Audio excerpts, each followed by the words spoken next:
Selamat pagi, Jemaat Gereja Kristen Kalam Kudus Ambon.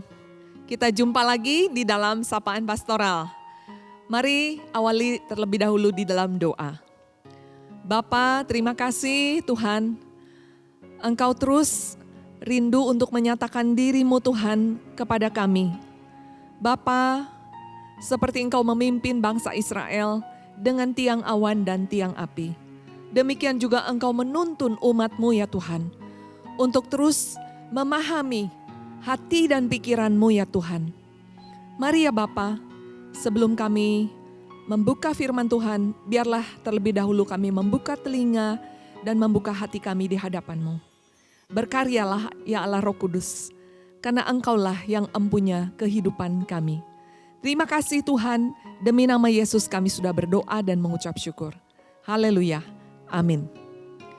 Jemaat yang terkasih, renungan pada pagi hari ini saya ambil dari surat Ibrani pasalnya yang kedua, mulai dari ayat 17 sampai ayat 18.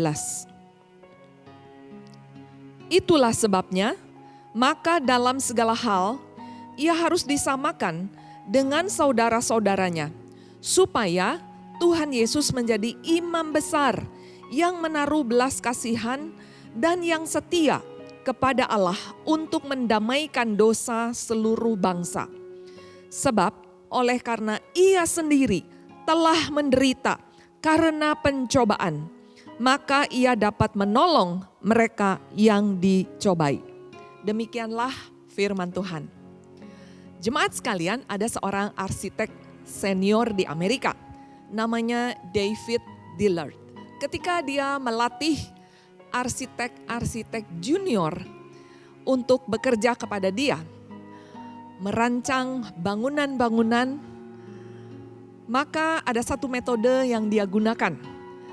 Ketika para junior ini disuruhnya untuk merancang panti jompo, maka dikirimlah arsitek-arsitek junior ini untuk mereka menginap di panti jompo, supaya mereka memahami kebutuhan daripada orang-orang yang rumahnya mereka rancang.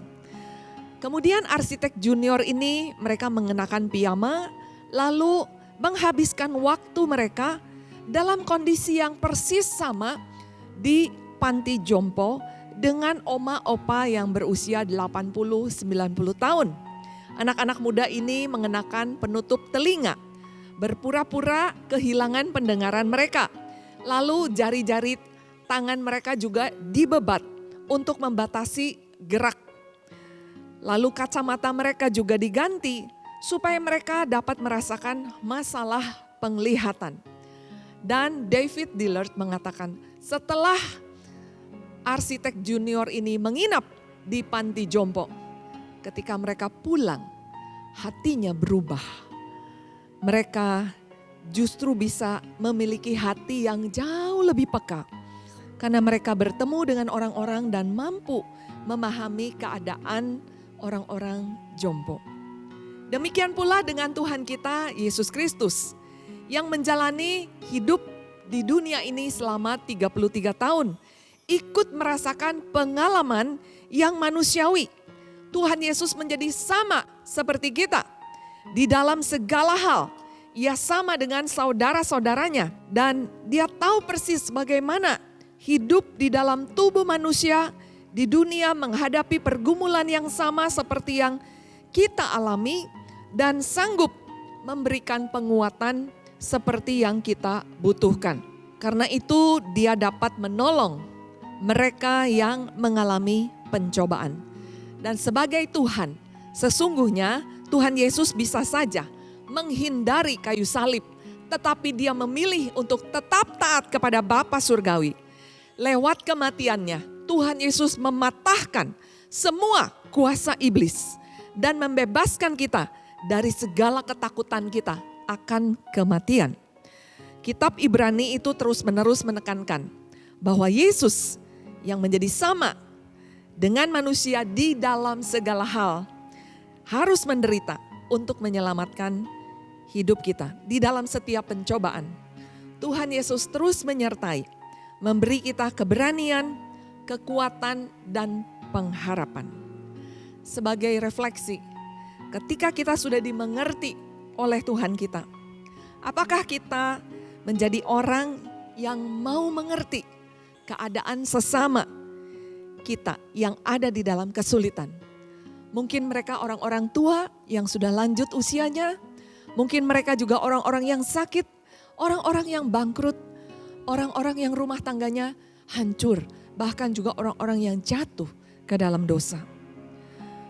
Adakah kita mau memberikan kasih, mau memberikan empati, mau memberikan dukungan semangat, menggantikan segala tudingan, segala kritik, segala penghakiman, termasuk juga membicarakan orang di belakangnya.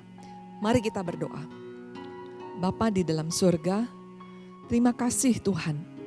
Engkau Tuhan yang sudah menolong kami, memahami kami, mendukung kami di dalam segala pencobaan yang kami harus hadapi di dunia ini. Memberikan jalan keluar, memberikan dukungan, pengharapan, sehingga hidup kami sebagaimana kami ada pada hari ini. Perluas hati kami dengan kasih Tuhan, sehingga kami juga bisa memberikan kasih dan empati, anugerah Tuhan yang besar bagi orang-orang yang membutuhkan yang ada di sekeliling kami. Kuatkan dan teguhkan iman daripada jemaat. Ampuni kami Tuhan, kalau kami lebih mudah mengkritik, menghakimi orang-orang yang ada di sekeliling kami. Biarlah Tuhan seperti arsitek-arsitek muda yang tinggal di panti jompo dan hati mereka diubahkan. Demikian juga Engkau pengubahkan hati setiap kami Tuhan. Sehingga kami menjadi orang-orang yang dewasa rohani dan semakin memahami kebutuhan orang-orang yang ada di sekeliling kami. Terima kasih Tuhan, jadikan kami agen-agen yang menyalurkan kasih karunia Tuhan. Terpujilah Engkau, di dalam nama Yesus kami berdoa. Haleluya, amin. Sampai jumpa, Tuhan berkati.